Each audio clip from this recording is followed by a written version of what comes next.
हम लोग पिछले क्लास में 183 नंबर तक के प्रश्नों को कर लिए थे।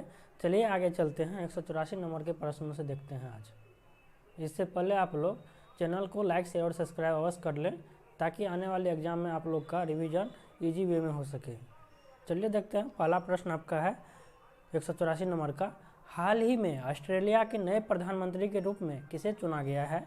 ऑप्शन आपका Scott Morrison, Anthony Albanese, Robert Peter, इनमें से कोई नहीं। तो इसका सही उत्तर आपका ऑप्शन नंबर बी हो जाएगा। एंथनी अल्बनीज़ को जो है ऑस्ट्रेलिया का नया प्रधानमंत्री के रूप में चुना गया है। तो कब इसको चुना गया है?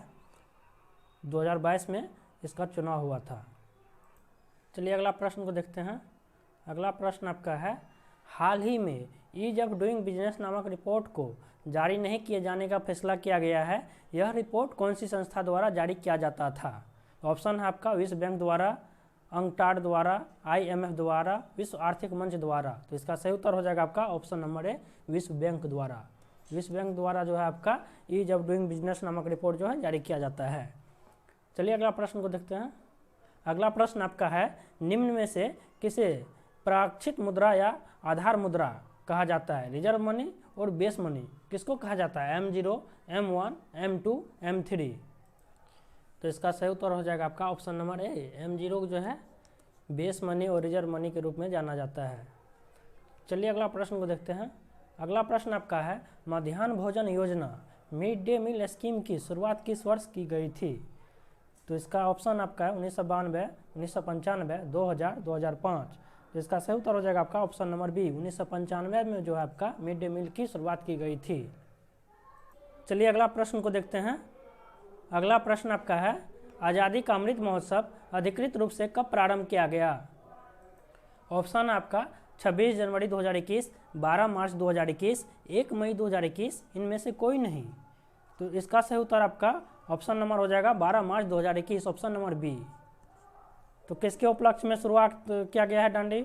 ये जो है आपका आज़ादी का अमृत महोत्सव जो है दांडी मार्च या काश्मीर वर्षगांठ के अवसर पर जो है आपका प्रधानमंत्री के द्वारा 12 मार्च 2021 को अहमदाबाद से आज़ादी का अमृत महोत्सव शुरुआत किया गया था 2021 में। चलिए अगला प्रश्न को देखते हैं। अगला प्रश्न आपका है, विश्व बैंक ने भारत की अर्थव्यवस्था को 2022 में कितने प्रतिशत की दर से बढ़ने का अनुमान लगाया है? ऑप्शन आपका 4.5%, 7.5%, 9.5%, 8.5%। इसका सही उत्तर हो जाएगा आपका ऑप्शन नंबर बी, 7.5%। और 2021 में कितना लगाया गया था? तो 8.3% आपका। चलिए अगला प्रश्न को देखते हैं। अगला प्रश्न आपका है, निम्न में से कौन से महिला खिलाड़ी टेस्ट मैच की दोनों पारियों में अर्धशतक बनाने वाली पहली भारतीय एवं दुनिया की चौथी बल्लेबाज बन गई हैं? ऑप्शन आपका स्मृति मंधाना, मिताली राज, हरमनप्रीत कौर, शेफाली वर्मा। तो इसका सही उत्तर है आपका option number D, Shefali Verma. चलिए अगला प्रश्न को देखते हैं। अगला प्रश्न आपका है, हाल ही में किस अफ्रीकी देश में 1098 कैरेट की दुनिया के तीसरे सबसे बड़े डायमंड की खोज की गई है? तो कितना? 1098 कैरेट की जो है हीरा की खोज किस देश में की गई है? ऑप्शन है आपका घाना, बोत्सवाना, केन्या, अल्जीरिया। तो इसका सही उत्तर हो जाएगा आपका option number B, Botswana. Botswana जो है आपका अफ्रीका देश है, अफ्रीकन कंट्री है।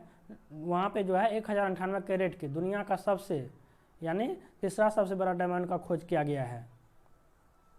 तो कौन सी कंपनी ने खोजा है इसको? तो देवस्वान डायमंड कंपनी द्वारा खोजा गया है। चलिए अगला प्रश्न को देखते हैं। अगला प्रश्न आपका है, भारत का पहला कौन सा राज्य संघ शासित प्रदेश टीबी मुक्त घोषित किया गया है? कह रहा है भारत का कौन सा राज्य या संघ शासित प्रदेश आपका जो है टीबी मुक्त घोषित किया गया है? ऑप्शन है आपका सिक्किम, गोवा, लक्षद्वीप, चंडीगढ़। तो इसका सही उत्तर हो जाएगा आपका option number C, Lakshadweep. Lakshadweep को जो है 24 मार्च 2021 को विश्व क्षय रोग दिवस के अवसर पर जो है डॉक्टर हर्षवर्धन ने, स्वास्थ्य मंत्री डॉक्टर हर्षवर्धन जो थे उस समय, वो जो है इसको टीबी मुक्त घोषित किया है लक्षद्वीप को। चलिए अगला प्रश्न को देखते हैं। अगला प्रश्न आपका है, निम्न में से किस राज्य सरकार ने जहां वोट वहां वैक्सीनेशन अभियान की शुरुआत की? निम्न में से किस राज्य सरकार ने जहां वोट वहां वैक्सीनेशन अभियान की शुरुआत की? ऑप्शन है बिहार, पंजाब, दिल्ली, असम।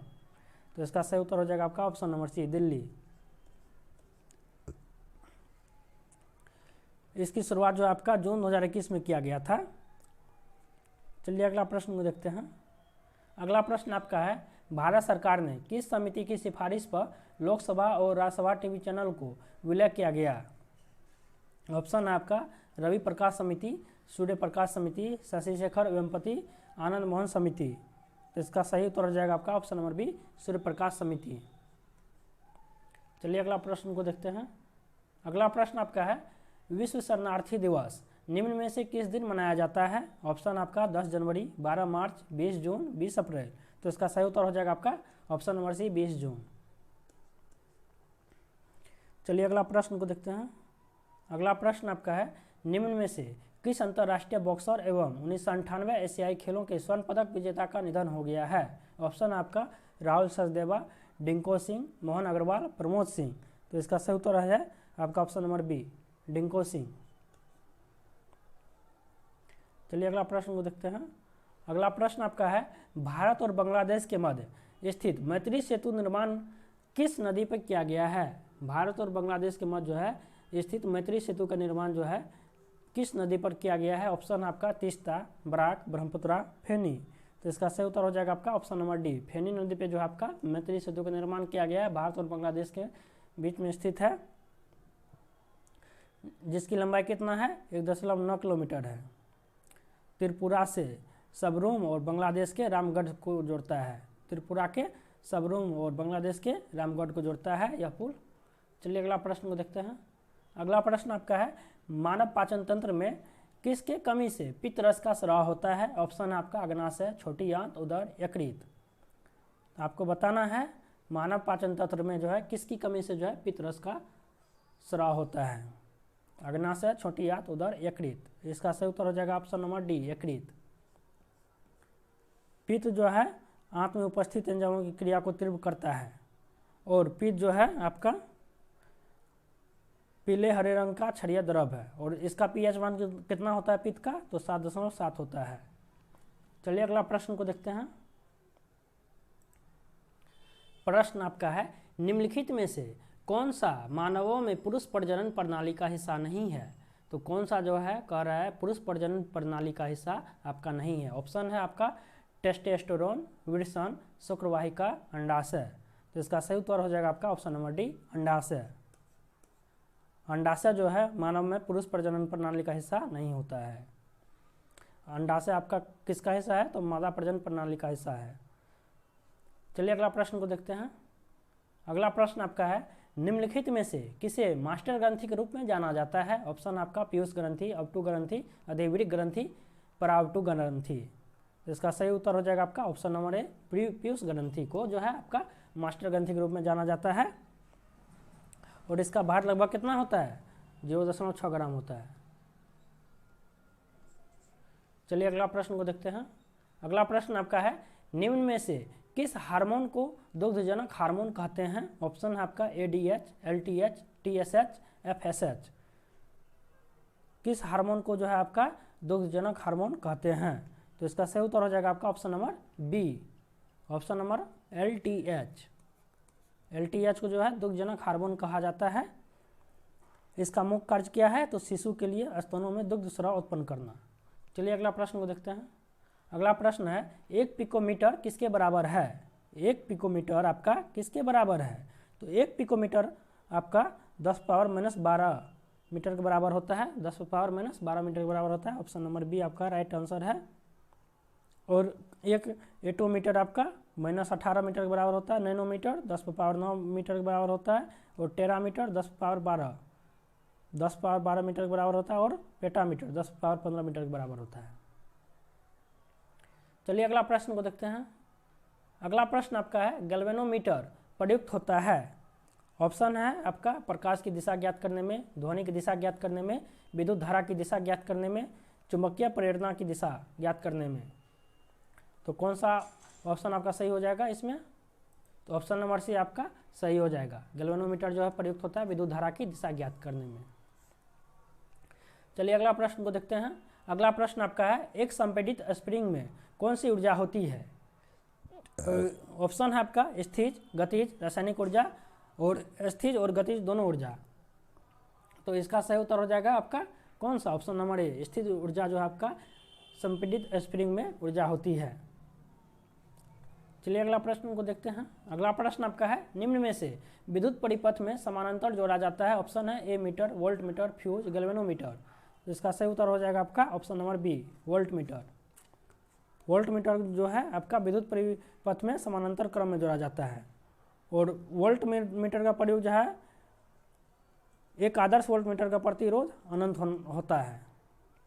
एक आदर्श वोल्ट मीटर का प्रतिरोध कितना होता है? तो अनंत होता है। और वोल्ट मीटर का प्रयोग जो है परिपथ के किन्हीं दो बिंदुओं के बीच जो है आपका विभवांतर मापने में भी किया जाता है। चलिए अगला प्रश्न को देखते हैं। गुप्त काल में भूमि राजस्व की दर क्या थी?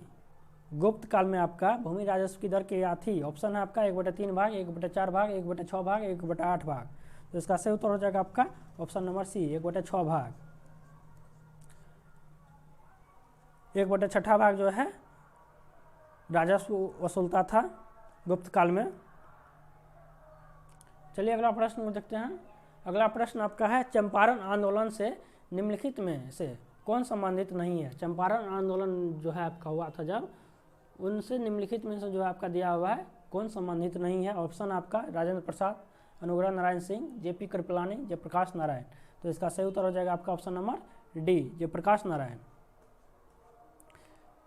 जयप्रकाश नारायण का जो है चंपारण आंदोलन से संबंधित नहीं है। यह जो है आपका किससे संबंधित है जयप्रकाश नारायण? तो भारत छोड़ो आंदोलन। भारत छोड़ो आंदोलन कब हुआ था? तो 1942 में। 1942 में जो आपका भारत छोड़ो आंदोलन हुआ था, उससे संबंधित है जयप्रकाश नारायण। और अन्य सभी नेता जो है आपका चंपारण आंदोलन से संबंधित है। राजेंद्र प्रसाद भी, अनुग्रह नारायण सिंह भी, जेपी कृपलानी भी। ये आपका चंपारण आंदोलन से संबंधित है। जयप्रकाश नारायण आपका चंपारण आंदोलन से संबंधित व्यक्ति नहीं है। इसका संबंध जो है आपका भारत छोड़ो आंदोलन से संबंधित है। 1942 में हुआ था भारत छोड़ो आंदोलन। चलिए अगला प्रश्न को देखते हैं। अगला प्रश्न आपका है, बेगूसराय में चौकीदार कर के विरुद्ध आंदोलन निम्नलिखित में से किस आंदोलन का हिस्सा था? बेगूसराय में जो आपका चौकीदारी कर के विरुद्ध आंदोलन हुआ था, वो जो है निम्नलिखित में से किस आंदोलन का हिस्सा था?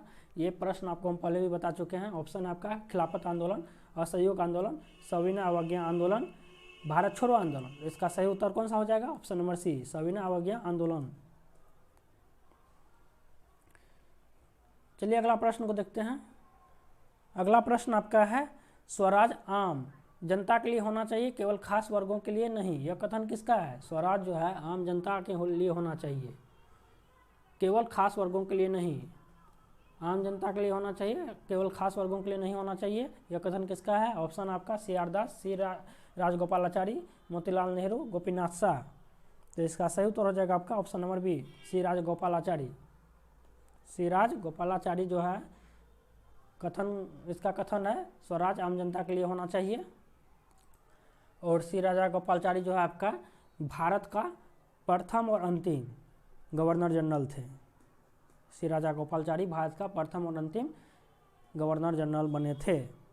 और 1930 में जो है आपका मोतीलाल नेहरू और सी आर दास जो है स्वराज पार्टी की स्थापना किया था। सी आर दास और मोतीलाल नेहरू जो है दोनों मिलकर जो है कौन सा पार्टी का स्थापना किया था? तो स्वराज पार्टी का स्थापना किया था। स्वराज पार्टी का स्थापना किया था कब? तो 1923 में, दोनों व्यक्ति मिलके। चलिए अगला प्रश्न को देखते हैं।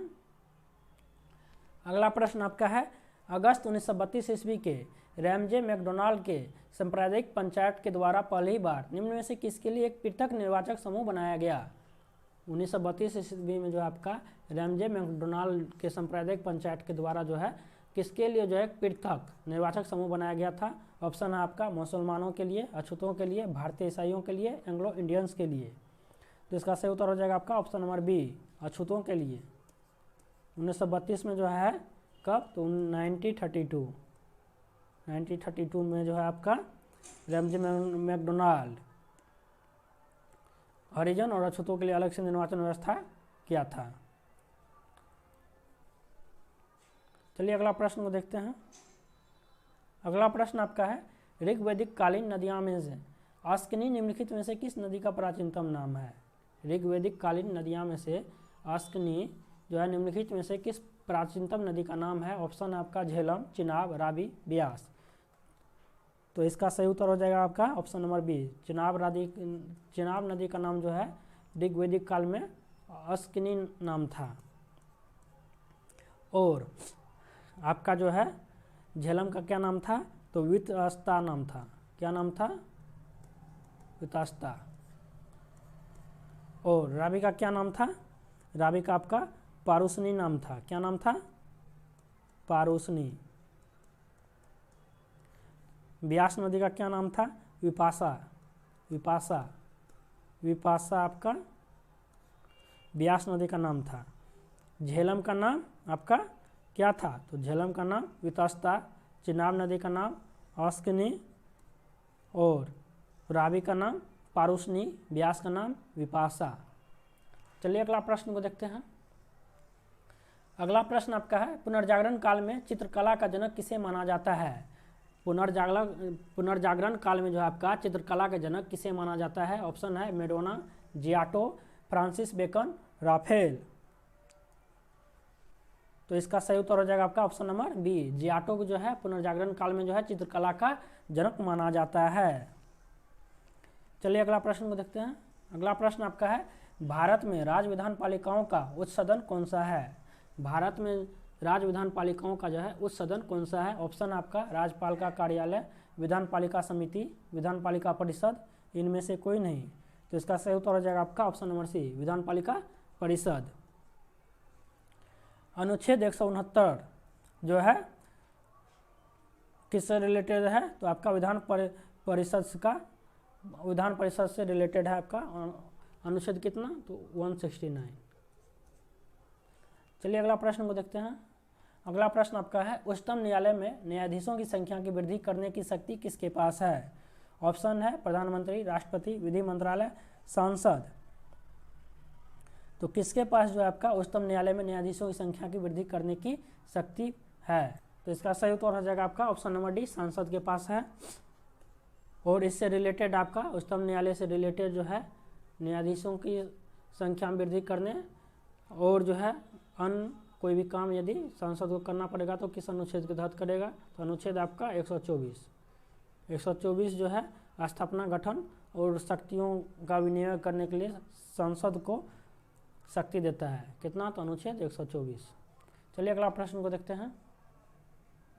अगला प्रश्न आपका है निम्नलिखित में से कौन सा विषय पंचायती राज संस्थाओं की शक्तियों के अंतर्गत नहीं आता है?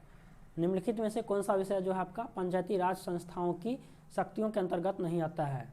ऑप्शन आपका भूमि सुधारों का क्रियान्वयन, न्यायिक पुनर्वीक्षण, निर्धनता निवारण कार्यक्रमों का क्रियान्वयन, ग्रामीण विद्युतीकरण। तो इसका सही उत्तर क्या हो जाएगा आपका? न्यायिक पुनर्वीक्षण। Option number B right answer है आपका। चलिए अगला प्रश्न को देखते हैं। अगला प्रश्न आपका है भारतीय राजनीतिक व्यवस्था में कार्यपालिका किसके अधीन रहकर कार्य करती है? भारतीय राजनीतिक व्यवस्था में जो आपका कार्यपालिका किसके अधीन रहकर कार्य करती है? ऑप्शन आपका न्यायपालिका, विधान पालिका, चुनाव आयोग, संघ लोक सेवा आयोग। तो इसका सही उत्तर आपका कौन सा हो जाएगा? ऑप्शन नंबर बी सही उत्तर हो जाएगा, विधान पालिका। ऑप्शन नंबर बी सही उत्तर हो जाएगा। चलिए अगला प्रश्न को देखते हैं। अगला प्रश्न आपका है कानूनी विषयों पर राज्य सरकार को कौन परामर्श देता है? कानूनी विषयों पर किस पे? तो कानूनी विषयों पर राज्य सरकार को कौन परामर्श देता है?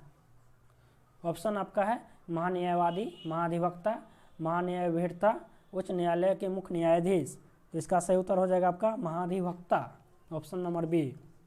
अनुच्छेद जो है 165, कौन सा अनुच्छेद? 165 के अंतर्गत जो है आपका राज्य सरकार को महाधिवक्ता जो है कानूनी विषयों पर सलाह देता है, जिसको हम लोग अंग्रेजी में एडवोकेट जनरल बोलते हैं। चलिए अगला प्रश्न को देखते हैं। अगला प्रश्न आपका है निम्नलिखित में से कौन सा अफ्रीका महाद्वीप का सबसे ऊंचा शिखर है? किसका पूछ रहा है? तो अफ्रीका महाद्वीप का सबसे ऊंचा शिखर है। ऑप्शन आपका Mount Cameroon, Mount Toubkal, Mount Kenya, Mount Kilimanjaro. तो इसका सही उत्तर हो जाएगा आपका option number D, Mount Kilimanjaro. Kilimanjaro option number D आपका राइट आंसर है। अफ्रीका महाद्वीप का सबसे ऊंचा शिखर जो है माउंट किलिमंजारो है। चलिए अगला प्रश्न को देखते हैं। अगला प्रश्न आपका है, निम्नलिखित में से कौन बाल्कन राज्यों में शामिल नहीं है? निम्नलिखित में से कौन बाल्कन राज्यों में शामिल नहीं है? ऑप्शन है आपका इटली, रोमानिया, अल्बानिया, ग्रीस।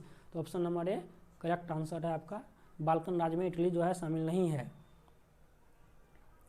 आपका जो है बाल्कन राज्य में कौन कौन आता है? तो बाल्कन राज्य में आपका सर्बिया आता है, मोंटेनेग्रो आता है, स्लोवेनिया आता है, क्रोएशिया आता है, मैसेडोनिया आता है, कोसोवो आता है, बुल्गारिया आता है, ग्रीस आता है, रोमानिया आता है और अल्बानिया आता है। यह सभी राज्य जो है आपका बाल्कन राज्य कहलाता है। चलिए अगला प्रश्न को देखते हैं। अगला प्रश्न आपका है, मौसम से संबंधित सभी घटनाएं जैसे वर्षा, कोहरा एवं ओलावर्षण वायुमंडल की किस परत में होती है? ऑप्शन है आपका क्षोभ मंडल, समताप मंडल, मध्य मंडल, बाह्य मंडल। तो इसका सही उत्तर हो जाएगा आपका ऑप्शन नंबर ए, क्षोभ मंडल। क्षोभ मंडल में जो है आपका वर्षा से सब मौसम से संबंधित सभी घटनाएं होता है, जैसे कोहरा हो गया, ओलावर्षण हो गया, वर्षा हो गया इत्यादि। और इसकी औसत ऊंचाई कितना किलोमीटर है? तो इसकी औसत ऊंचाई आपका 13 किलोमीटर है। चलिए अगला प्रश्न देखते हैं। अगला प्रश्न है आपका, प्रेयरी घास का मैदान संबंधित है। प्रेयरी आपका घास का मैदान संबंधित है। ऑप्शन है आपका उत्तरी अमेरिका के उष्णकटिबंधीय घास स्थल से, दक्षिण अमेरिका के शीतोष्ण घास स्थल से, दक्षिण अमेरिका के उष्णकटिबंधीय घास स्थल से, उत्तरी अमेरिका के शीतोष्ण घास स्थल से। तो इसका उत्तर हो जाएगा आपका डी, उत्तरी अमेरिका के शीतोष्ण घास स्थल से जो है आपका प्रेयरी घास का मैदान संबंधित है। चलिए अगला प्रश्न को देखते हैं। अगला प्रश्न आपका है, भारत में मृदा का सबसे व्यापक और सर्वाधिक उपजाऊ प्रकार कौन सा है? भारत में मृदा का सबसे व्यापक और सर्वाधिक उपजाऊ प्रकार कौन सा है? ऑप्शन है ए काली मृदा, लेटेराइट मृदा, शुष्क मृदा, जलोढ़ मृदा।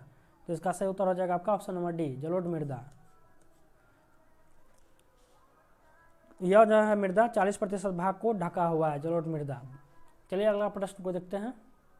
अगला प्रश्न आपका है, धूप चश्मों के लेंस में किस कांच का प्रयोग किया जाता है? ऑप्शन है आपका फ्लिंट कांच, पायरेक्स कांच, प्रकाशीय कांच, क्रूक्स कांच। तो इसका सही उत्तर हो जाएगा आपका ऑप्शन नंबर डी, क्रूक्स कांच। चलिए अगला प्रश्न को देखते हैं। अगला प्रश्न आपका है, गैसीय तत्वों में सबसे भारी कौन है? गैसीय तत्वों में सबसे भारी कौन है? Fluorine, radon, polonium, xenon. तो इसका सही उत्तर हो जाएगा आपका ऑप्शन नंबर बी, रेडॉन। गैसीय तत्वों में सबसे भारी आपका रेडॉन है। चलिए अगला प्रश्न को देखते हैं। अगला प्रश्न है आपका, अल्कोहल से ईथर बनाने की विधि में उत्प्रेरक के रूप में निम्न में किसका प्रयोग किया जाता है? ऑप्शन है आपका क्यूप्रिक क्लोराइड, गर्म एल्यूमिना, नाइट्रोजन के ऑक्साइड, निकेल।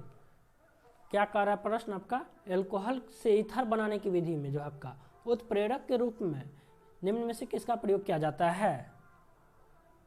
तो इसका सही उत्तर हो जाएगा आपका ऑप्शन नंबर बी, गर्म एल्यूमिना का जो है, गर्म एल्यूमिना को अल्कोहल से ईथर बनाने की विधि में जो है उत्प्रेरक के रूप में प्रयोग किया जाता है। चलिए अगला प्रश्न को देखते हैं। अगला प्रश्न आपका है, अंतर्राष्ट्रीय दूरसंचार संघ का मुख्यालय कहाँ है? क्या पूछ रहा है? अंतर्राष्ट्रीय दूरसंचार संघ का मुख्यालय कहाँ है? ऑप्शन है आपका Montreal, New York, Washington DC, Geneva. तो इसका सही उत्तर आपका हो जाएगा option number D, Geneva. Geneva जो है आपका अंतर्राष्ट्रीय दूरसंचार संघ का मुख्यालय है। जेनेवा कहाँ स्थित है? तो स्विट्जरलैंड में है। और इसकी स्थापना कब हुआ था?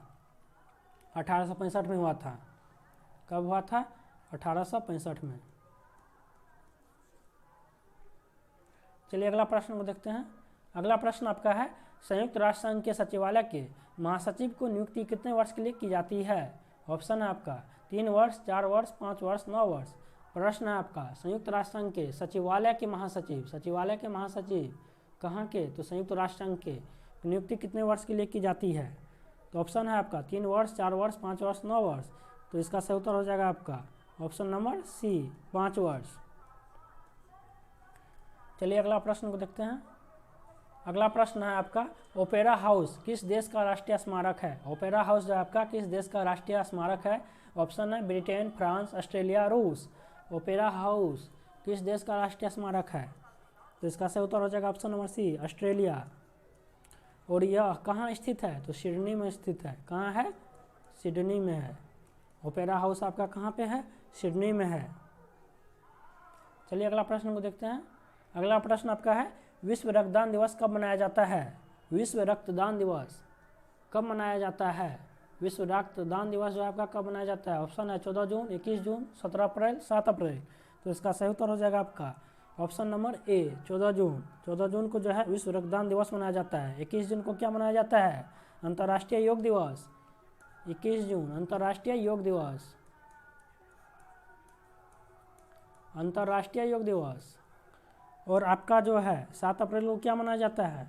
17 अप्रैल को आपको क्या मनाया जाता है? दूरसंचार दिवस मनाया जाता है। क्या मनाया जाता है? दूरसंचार दिवस। 7 अप्रैल को क्या मनाया जाता है? 7 अप्रैल को आपको विश्व स्वास्थ्य दिवस मनाया जाता है। क्या मनाया जाता है?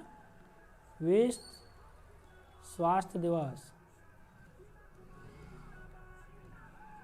ध्यान देने वाली बात है, 14 जून को रक्तदान दिवस, 21 जून को अंतर्राष्ट्रीय योग दिवस, 17 अप्रैल को दूरसंचार दिवस, 7 अप्रैल को विश्व स्वास्थ्य दिवस।